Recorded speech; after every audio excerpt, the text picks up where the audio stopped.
يا أيها الذين آمنوا اتقوا الله وذروا ما بقي من الربا إن كنتم مؤمنين فإن لم تفعلوا فأذنوا بحرب من الله ورسوله আল্লাহ সুবহানাহু ওয়া তাআলা পবিত্র কালামুল্লাহ শরীফে মুমিনদেরকে উদ্দেশ্য করে মুমিনদেরকে ডাক দিয়ে আল্লাহ তাআলা বলছেন, ইয়া আইয়ুহাল্লাযীনা আমানু, ও আমার ঈমানদার বান্দারা, ও আমার মুমিন বান্দারা, ও আমার প্রিয় বান্দারা, ইত্তাকুল্লাহ, তোমরা আল্লাহকে ভয় করো, ওয়াযারু মা বাকিয়া মিনার রিবা, তোমরা সুদী লেনদেন ছেড়ে দাও, যা তোমরা পূর্বে করেছিলে, যতটুকুন বাকি আছে ততটুকুন তোমরা ছেড়ে দাও। জাহিলি যুগে ইসলাম আসার পূর্বে তোমরা যে সুদী লেনদেনে জড়িত ছিলে, সেই সুদী লেনদেন তখন তোমাদের জন্য জায়েজ ছিল। ইসলাম আসার পর আল্লাহ তাআলার পক্ষ থেকে সুদী লেনদেনকে আল্লাহ তাআলা হারাম করেছে। সুতরাং পূর্বে যেই সুদী লেনদেন তোমাদের ছিল, যা করেছো, যা বাকি আছে, সব সুদী লেনদেন তোমরা স্টপ করে দাও, সব সুদী লেনদেন তোমরা বন্ধ করে দাও। আল্লাহ তাআলা আবার বলছেন, ইন কুনতুম মুমিনিন, যদি তোমরা সত্যিকার ঈমানদার হয়ে থাকো, খাঁটি মুমিন হয়ে থাকো, তাহলে আমার যে আদেশ, আমার সেই আদেশ তোমরা মান্য করে আজকে থেকে, এই মুহূর্ত থেকে তোমরা সুদী লেনদেন বন্ধ করে দাও। আল্লাহ তাআলা তারপর বলছেন, ফাইল্লাম তাফআলু ফাআযানু বিহারবিম মিনাল্লাহি ওয়া রাসূলিহি, আমার আদেশ শোনার পরেও, আমার হুকুম শোনার পরেও যদি তোমরা সুদী লেনদেন না ছাড়ো, সুদী লেনদেনের সাথে তোমরা জড়িয়ে থাকো, তাহলে শুনে রাখো, ফাইল্লাম তাফআলু ফাআযানু বিহারবিম মিনাল্লাহি ওয়া রাসূলিহি, যারা সুদী লেনদেন করো তোমাদেরকে আমি বলে দিচ্ছি, আমার হুকুম, শরীয়তের বিধান, সুদকে হারাম করেছি আমি, সুদ হারাম হয়েছে, তোমাদেরকে সুদের ব্যাপারে নিষেধাজ্ঞা দেওয়া হয়েছে। নিষেধাজ্ঞা জানার পরেও, নিষেধাজ্ঞা শোনার পরেও যারা আমার নিষেধকে অমান্য করছো, আমার রসুলের নিষেধকে অমান্য করছো, তাহলে তোমরা প্রস্তুত থাকো, যারা সুদী লেনদেন করবে তারা তোমরা আল্লাহ এবং আল্লাহর রসুলের সাথে যুদ্ধ করার জন্য প্রস্তুত থাকো। আল্লাহ এবং আল্লাহ রসুলের সাথে যুদ্ধ করার ক্ষমতা দুনিয়ার কোনো মানুষের আছে? আম্মা বা'দু ফাকাদ ক্বালা আল্লাহু তাবারাকা ওয়া তাআলা ফি কালামিহিল মাজিদ ওয়া ফি ফুরকানিহিল হামিদ। সকলেই পড়ি, আউযু বিল্লাহি মিনাশ শাইতানির রাজীম। বিসমিল্লাহির রহমানির রহিম। ইন তাজতানিবু কাবাইরা মা তুনহাউনা আনহু নুকাফির আনকুম সাইয়্যাতিকুম ওয়া নুদখিলকুম মুদখালান কারীমা। وقال سيدنا رسول الله صلى الله عليه وسلم كل مسكر حرام، أو كما قال عليه الصلاة والسلام. صدق الله العلي العظيم وصدق رسوله النبي الأمي الكريم. اللهم صل على محمد وعلى آل محمد كما صليت على إبراهيم وعلى آل إبراهيم إنك حميد مجيد. اللهم بارك على محمد وعلى آل محمد كما باركت على إبراهيم وعلى آل إبراهيم إنك حميد مجيد بلغ العلا بكماله كشف الدجى بجماله حسنت جميع خصاله صلوا عليه وآله بلغ العلا بكماله كشف الدجى بجماله حسنت جميع خصاله صلوا عليه وآله الحمد لله ثم الحمد لله দারুত তালিম ইসলামিয়া মাদ্রাসার উদ্যোগে চতুর্থতম বার্ষিক আজকের ঐতিহাসিক ওয়াজ এবং মাহফিলের সম্মানিত প্রধান অতিথি ওয়াজিবুল ইহতিরাম সম্মানিত সভাপতি, মঞ্চে উপবিষ্ট আমার সেরে তাজ হযরত উলামায়ে কেরাম,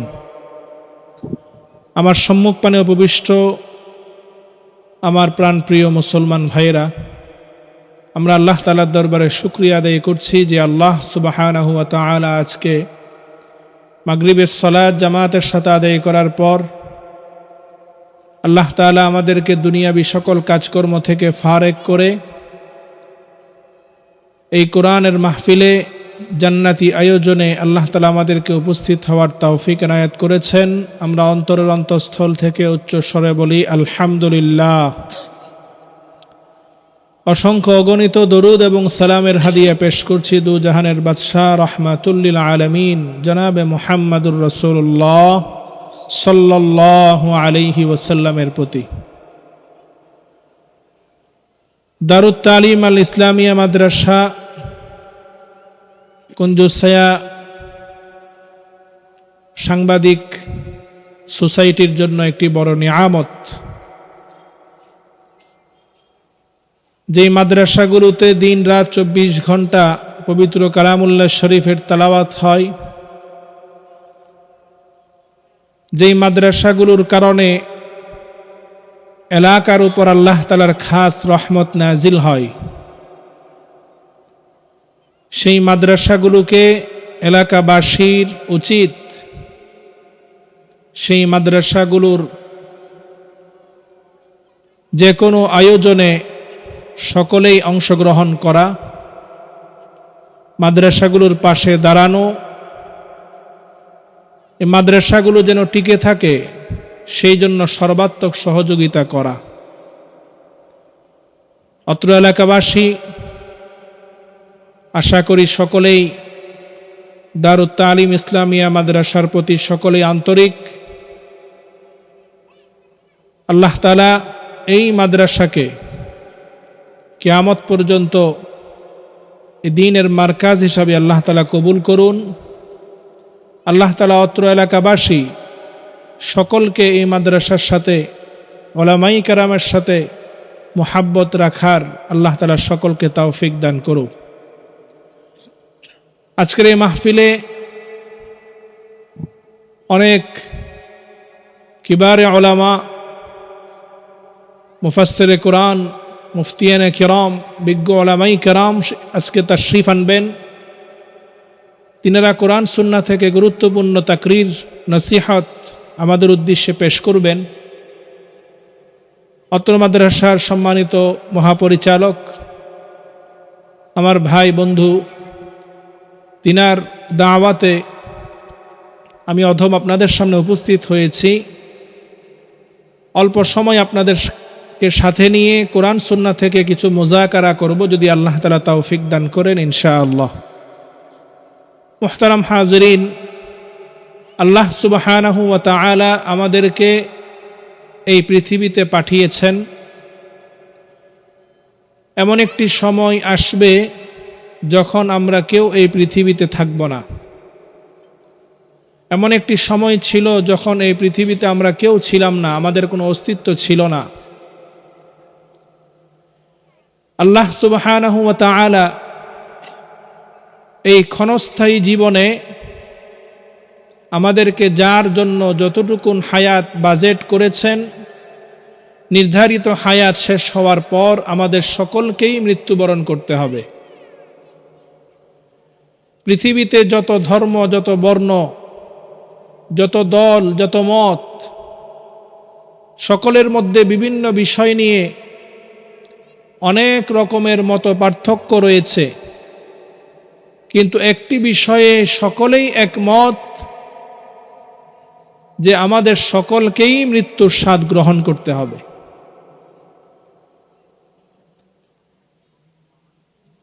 মৃত্যুর পরবর্তী যে জীবন, সেই জীবন হচ্ছে আখিরাতের জীবন। দুনিয়ার জীবনের শুরু যেমনি আছে, ঠিক তেমনি ভাবে শেষও আছে, কিন্তু পরকালীন জীবনের শুরু যেমনি ভাবে আছে তার কোনো শেষ নেই। পরকালীন জীবন, সেখানে আমরা সকলেই যাওয়ার জন্য আমরা সকলেই লাইনে আছি, সকলেই মৃত্যু পথযাত্রী। পরকালীন জীবনে আমরা যে যাচ্ছি, আমরা যে এগুচ্ছি, পরকালীন জীবনে আমাদের জন্য দুটি স্থান নির্ধারিত।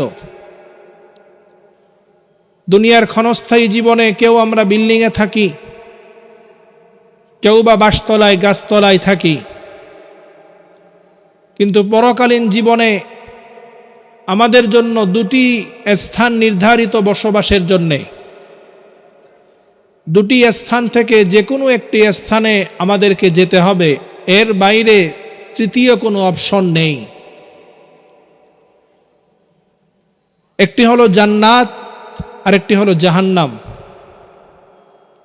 আমাদের পরকালীন জীবন, আখিরাতের জীবন, সেই জীবনে আমরা যে বসবাস করব, সেই জীবনে আমাদের কেউ আমরা জান্নাতি হব, আবার আমাদের মাঝে কেউ কেউ আমরা জাহান্নামী হব। পরকালীন জীবনে যারা জান্নাতি হব তাদেরকে জান্নাতের যাওয়ার, জান্নাতে থাকার, জান্নাতে বসবাস করার সব ব্যবস্থা দুনিয়াতে থাকা অবস্থায় আমাদেরকে করতে হবে। পরকালীন জীবনে যারা জাহান্নামী হবে, জাহান্নামে যাওয়ার, জাহান্নামে থাকার, জাহান্নামে বসবাস করার সকল কার্যক্রম তারা দুনিয়াতে থাকা অবস্থায় করে যাবে। এখন সিদ্ধান্ত আমাদের কাছে, ডিসিশন আমাদের কাছে,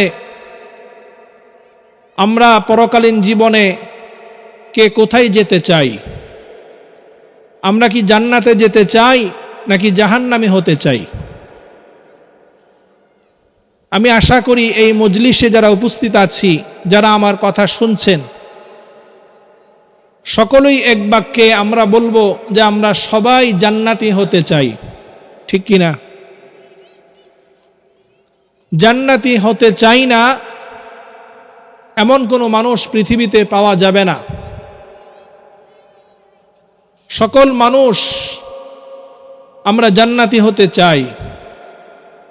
এমনকি যারা হিন্দু ধর্মের অনুসারী, তারাও পরকালকে বিশ্বাস করে। তারাও জানে যে মৃত্যুর পরে আমরা কেউ নরকে যাব, কেউ স্বর্গে যাব। তারা স্বর্গে যাওয়ার জন্যে মৃত্যুর পরে তাদের লাশটিকে তারা পুড়িয়ে ফেলে, যাতে করে নরকের কোনো শাস্তি তাদেরকে ভোগ করতে না হয়।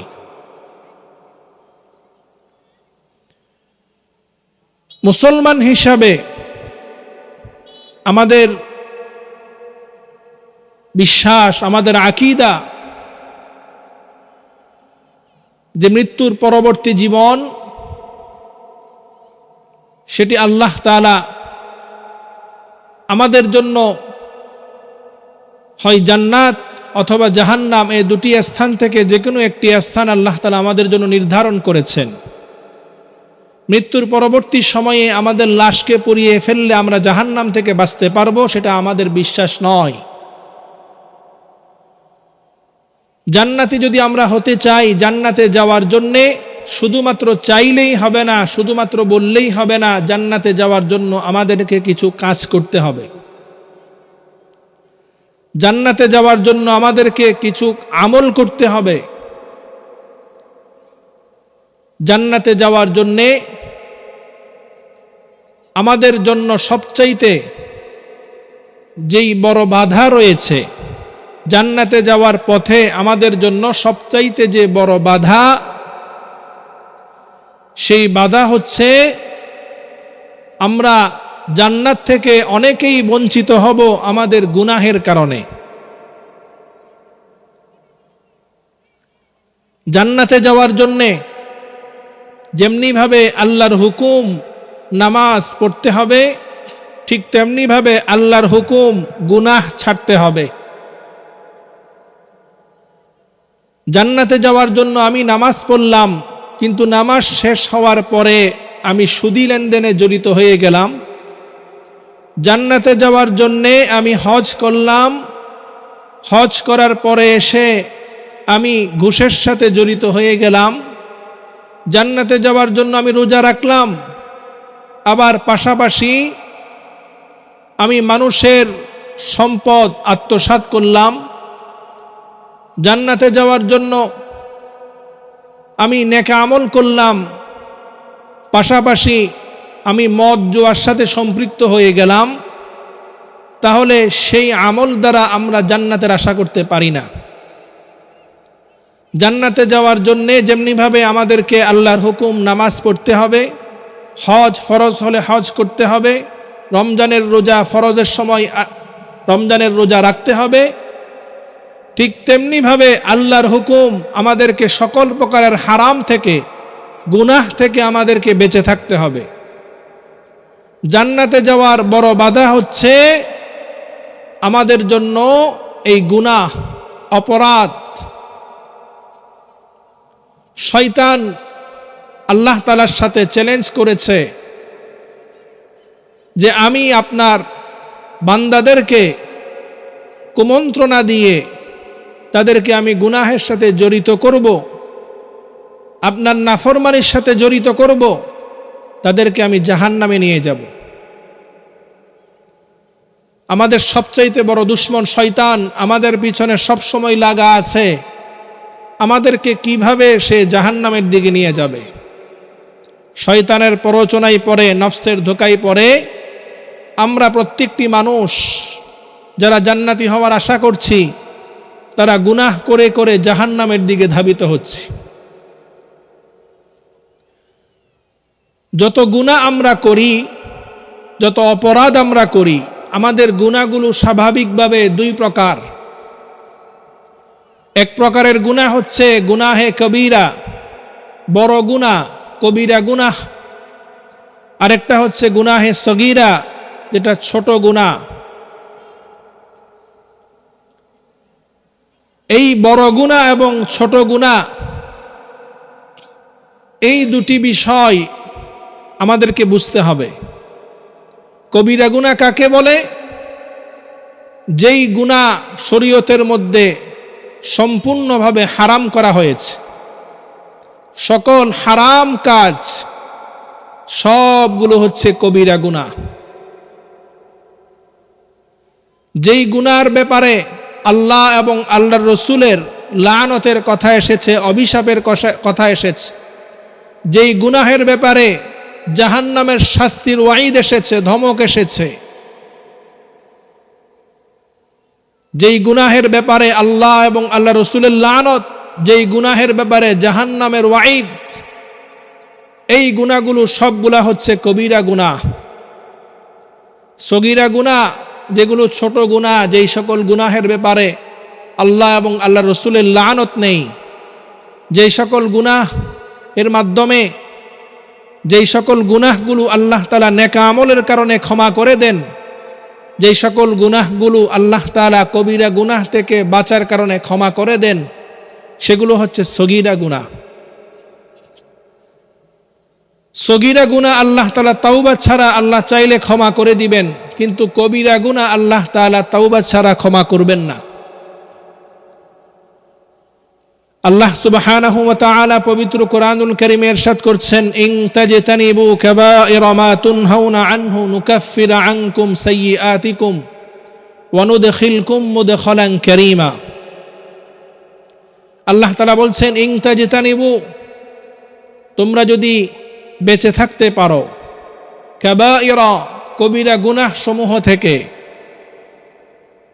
নুকাফির আনকুম সাইয়্যাতিকুম, তোমরা যদি কবিরা গুনাহ থেকে নিজেদেরকে বাঁচাতে পারো, কবিরা গুনাহ থেকে নিজেদেরকে পরহেজ করতে পারো, কবিরা গুনাহ থেকে দূরে থাকতে পারো, নুকাফির আনকুম সাইয়্যাতিকুম, আমি তোমাদের যত সগীরা গুনাহ রয়েছে সেই সগীরা গুনাহগুলোকে আমি ক্ষমা করে দিব। সুবহানাল্লাহ। কবিরা গুনাহ থেকে যারা বাঁচতে পারবে, যারা কবিরা গুনাহ থেকে দূরে থাকবে, আল্লাহ তাআলা ওই বান্দাদের ছোট ছোট যত গুনাহ হয়ে যায় সেই গুনাহগুলো আল্লাহ তাআলা অটোমেটিকলি ক্ষমা করে দিবেন। আর কবিরা গুনাহের সাথে যারা জড়িত হবে না তাদের ব্যাপারে আল্লাহ তাআলা শুধুমাত্র গুনাহ ক্ষমা করবেন, সগীরা গুনাহ ক্ষমা করবেন, শুধুমাত্র এই সুসংবাদই দেননি। আল্লাহ তাআলা বলছেন, ওয়া নুদখিলকুম মুদখালান কারীমা, কবিরা গুনাহ থেকে যারা বেঁচে থাকবে তাদের জন্য সবচাইতে বড় সুসংবাদ হচ্ছে, আল্লাহ তাআলা বলছেন, বান্দা তুমি কবিরা গুনাহ থেকে যদি বাঁচতে পারো, ওয়া নুদখিলকুম মুদখালান কারীমা, আমি তোমাকে সম্মানিত স্থানে, তোমাকে জান্নাতে আমি প্রবেশ করাবো। সুবহানাল্লাহ। কবিরা গুনাহ থেকে যারা বাঁচতে পারবে তাদের জন্য আল্লাহ তাআলা সগীরা গুনাহ ক্ষমা করার পুরস্কারের ঘোষণা দিয়েছেন। কবিরা গুনাহ থেকে যারা বাঁচতে পারবে তাদেরকে আল্লাহ তাআলা জান্নাতে নিয়ে যাওয়ার, জান্নাতে প্রবেশ করানোর সুসংবাদ আল্লাহ তাআলা দিয়েছেন। আল্লাহ সুবহানাহু ওয়া তাআলা পবিত্র কোরআন ইরশাদ করছেন, ওয়াদারু যাহিরাল ইসমি ওয়া বাতিনা ইন্নাল্লাযীনা ইয়াকসিবুনাল ইসমা সায়ুজজাউনা বিমা কানু ইয়াকতারিফুন। আল্লাহ সুবহানাহু ওয়া তাআলা বলছেন যে, হে আমার বান্দারা, তোমরা প্রকাশ্য অপ্রকাশ্য, জাহের এবং বাতেন, সকল গুনাহ থেকে তোমরা দূরে থাকো। ইন্নাল্লাযীনা ইয়াকসিবুনাল ইসমা সায়ুজজাউনা বিমা কানু ইয়াকতারিফুন,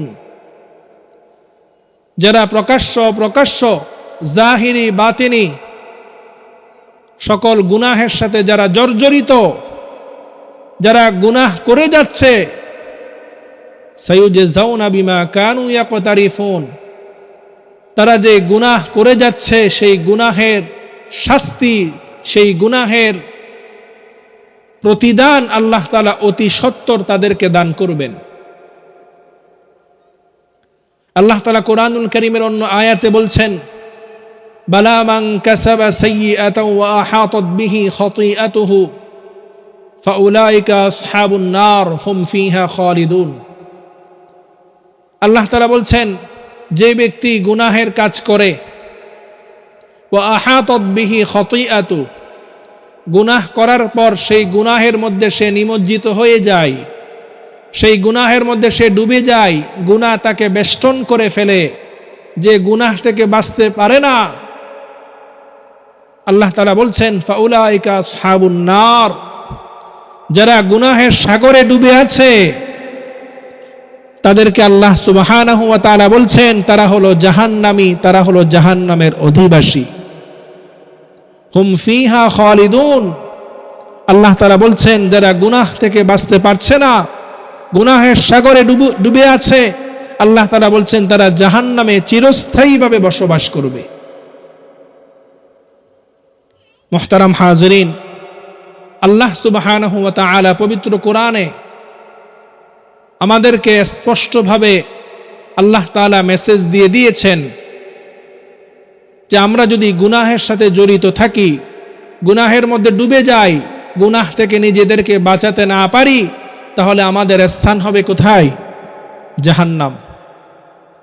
আর যারা নিজেদেরকে গুনাহ থেকে বাঁচাতে পেরেছে, যারা কবিরা গুনাহ থেকে বাঁচতে পেরেছে, কবিরা গুনাহ থেকে যারা দূরে থেকেছে, আল্লাহ তাআলা তাদের জন্য পুরস্কারের কথা বলেছেন, তাদের সগীরা গুনাহ আল্লাহ তাআলা ক্ষমা করে দিবেন এবং তাদেরকে আল্লাহ তাআলা চিরস্থায়ী জান্নাতের অধিবাসী বানিয়ে দিবেন।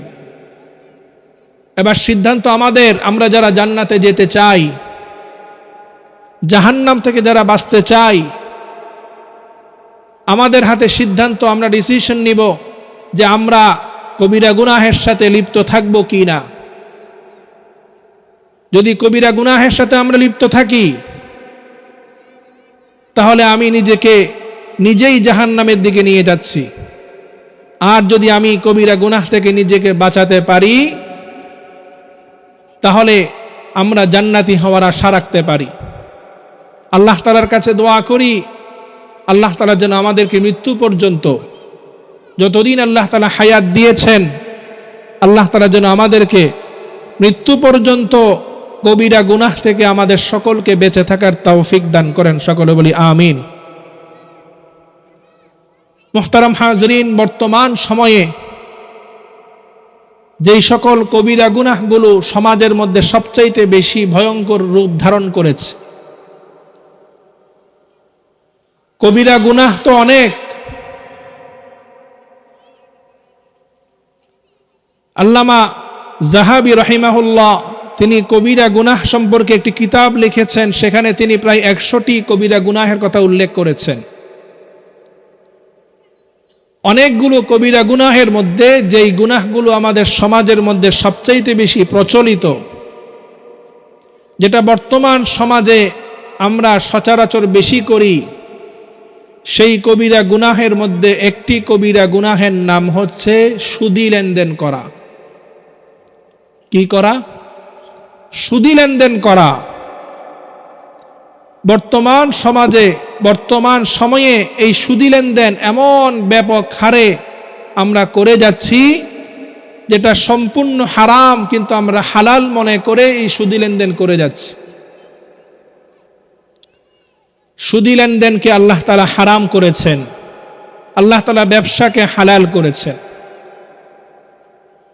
আল্লাহ তাআলা পবিত্র কুরআনুল কারীমের সূরা বাকারায় আল্লাহ তাআলা ইরশাদ করছেন, ইয়া আইয়ুহাল্লাযীনা আমানুত্তাকুল্লাহা ওয়া যারু মা বাকিয়া মিনার রিবা ইন কুনতুম মুমিনিন فإن لم تفعلوا فأذنوا بحرب من الله ورسوله।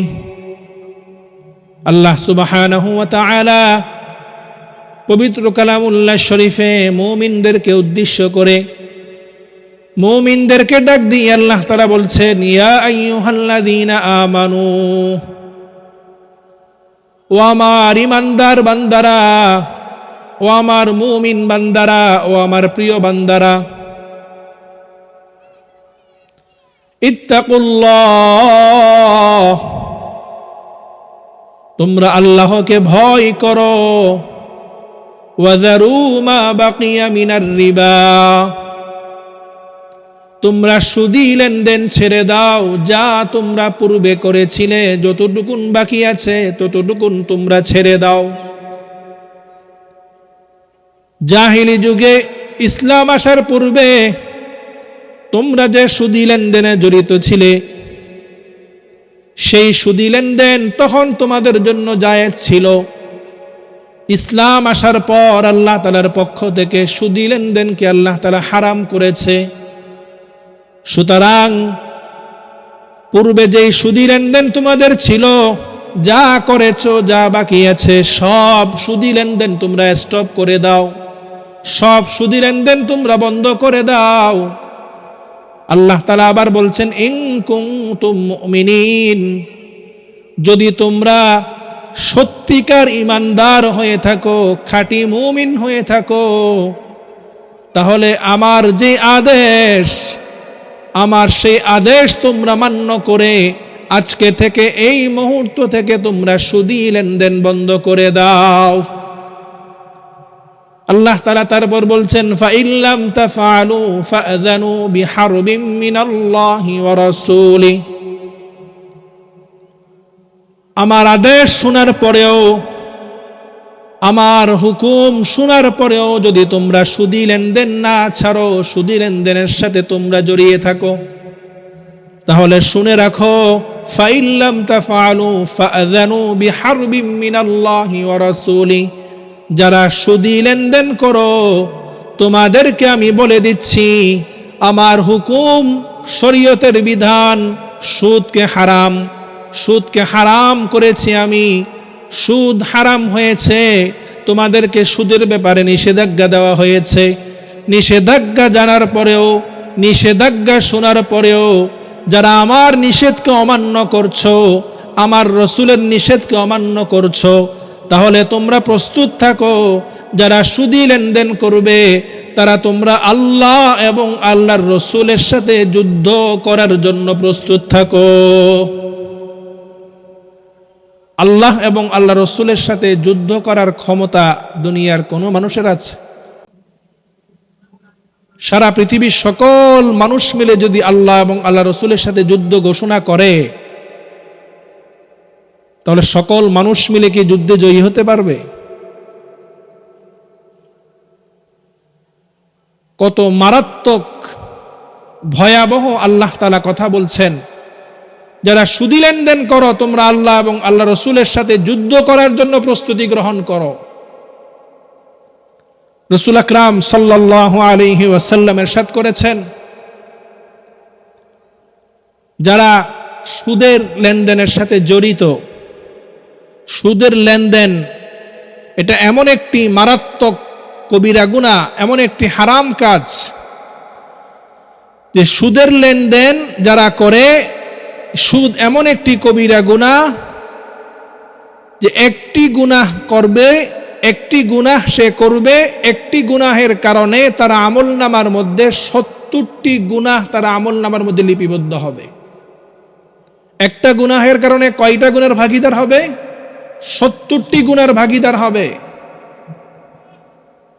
70টি গুনাহের মধ্যে আল্লাহ রসুল বলেন সবচাইতে ছোট গুনাহ হচ্ছে নিজের আপন মায়ের সাথে জেনা করা। নাউজুবিল্লাহ। যারা সুদী লেনদেন করছি তারা নিজের মায়ের সাথে যদি জেনা করার মতো আপনার যদি সেই মন মানসিকতা থাকে, তাহলে আপনি সুদী লেনদেন চালিয়ে যান।